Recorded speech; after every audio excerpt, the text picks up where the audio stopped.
Hi, Luis. How are you? Can you please tell us what you do in Massive Entertainment?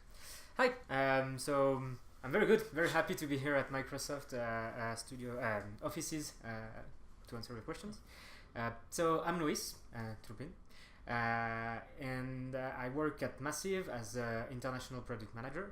So my role over there is working closely with the producer, the creative director, and all of the dev team really, to make sure that the vision of the game, the creative vision of the game, is transmitted perfectly well when we start talking to players, basically. Okay. Well, first of all, in the Division 2, the Massive decided to change the setting. We started in New York, now it's time we go to Washington. Why the studio decided that took that decision? Why not continue in Washington? Why not continue in New York but in Washington? So basically, there has been several cities in exploration when we started working on the Division 2. But very quickly, we landed on going to Washington, D.C. Because actually it's an iconic city. Everyone in the world knows about Washington, D.C. And also, there are two reasons. The main one is that we wanted to bring the stakes even higher for the agents, for the players. So how do you go from New York that has been quarantined in the middle of a virus outbreak? How do you step that up? Well, it's basically bring that problem, that catastrophe, to the heart of the power in the American society, which is Washington, D.C. And also, we wanted to start from the ground up to make sure that we were free to actually explore new content, new activities, new options for the players to engage with. Okay. Could you tell us which other cities did Massive had in mind for the Division 2? Who we worked with? Is that what you mean? No, which cities? Which cities. Today I'm not really able to say which cities were explored, but I can tell you that the reason why we went on Washington DC is because it offered the most varied environment possible for us to explore. Okay, you worked with Montreal, San Francisco. Did you feel a big change now working with Massive? For example, I don't know, culture, since they're located in Sweden, and did you feel something quite different after working with all those studios and now working with Massive? So one of the main differences is that before, when I worked with all of these different studios, I was not located inside the studio.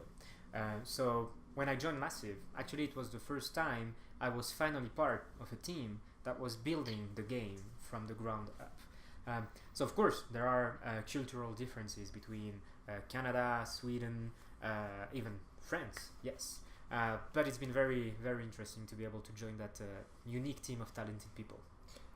Well, from a marketing standpoint, we all know that the Division didn't have the smoothest launch, the first game, and Ubisoft and Massive worked a lot to turn it around. The game now is even better than it was on the release date.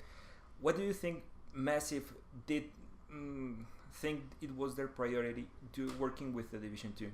So, as you said it, as soon as the Division, since the Division 1 release, basically we've set up that what we like to call the game as a relationship almost, making sure that we listen to all the players' feedback in order to improve the game, and we've been doing that for the past 3 years.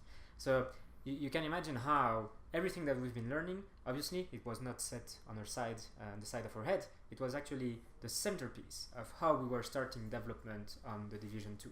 Every comment, being from the online stability to bullet sponginess, all of that, everything, even the amount of activities that you could experience on day one, this was our utmost focus when working on the Division 2.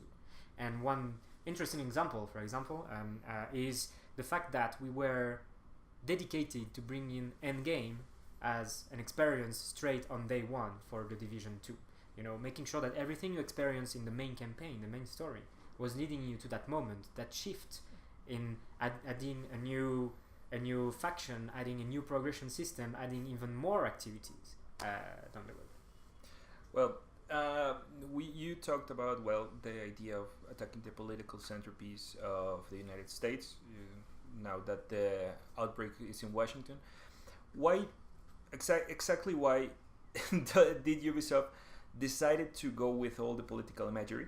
We all know, for example, in the Steelbook that is the White House burning. In E3, you did like a version of the Oval Office. I know it's not that the studio is not taking a political standpoint, but why the team decided to go with these images that at the end are so strong, and it actually you think, hey, this might happen someday. I don't know why the studio decided to go with those images, with that imagery. So I think it's and it's a bit in what you say. What's important is the iconicity of it, you know, the strength that that imagery has. Because what we do at Massive is research everything very thoroughly to recreate that one-on-one recreation of the city, and also research how that city could have reacted to such a catastrophic event as the virus outbreak. And what we wanted to do is to provide players with that fantasy, you know, make sure that they had the capacity to immerse themselves in that environment, and then they take their own decisions as to why this would have happened, how they would have maybe made it differently. But it's all in the way of entertaining people and creating that very deep and realistic fantasy that we have. Okay. We go back to all the studios you worked on. In the file they sent us, they said you worked on South Park, some Far Cry titles. Of every title you've worked, which one do you find, I don't know, the most amusing? Obviously, in this case, the Division 2 doesn't count. Which was the one you had the most fun working with? I think it's what really sets them apart is that there were very different kinds of contexts. You know, typically South Park, we have to work with the creators of the series. When working on Assassin's Creed, when it's working with Montreal, and typically as I work today on the Division 2, it's again a totally new environment, new people that I have to learn to work with. But I think that yes, I had definitely like in terms of fun moments, it was working on South Park for sure, but working on a Division 2 has been, you know, a challenge, because how do you go higher than the bar than the Division 1 has been putting already, you know, especially after 3 years, and the state it is now, very improved, and now we have to come with a brand new product, a brand new game that has to set the bar even higher, and I think we've managed that. Well, this is actually more of a personal question. It's well known that you are an avid gamer, that I imagine that working in the studio, sometimes you have to work a lot of hours, you don't have much time, but which games do you have in your backlog that you say, hey, I need to play this one as soon as I can? And so right now, one that I will have to play, of course, is the Division 2, which is gonna put even more in the backlog other games that I wanted to play.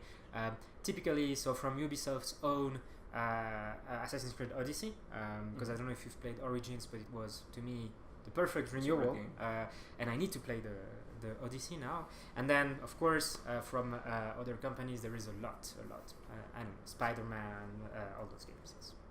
Okay. Everything else? No? I think that's all. Yeah, okay. I think that's all. Thank you very much, Luis, for your time. I hope you enjoy your stay here in Colombia, and we can't wait to play the Division 2. Yes, I hope you'll enjoy it. Thank you for welcoming me here.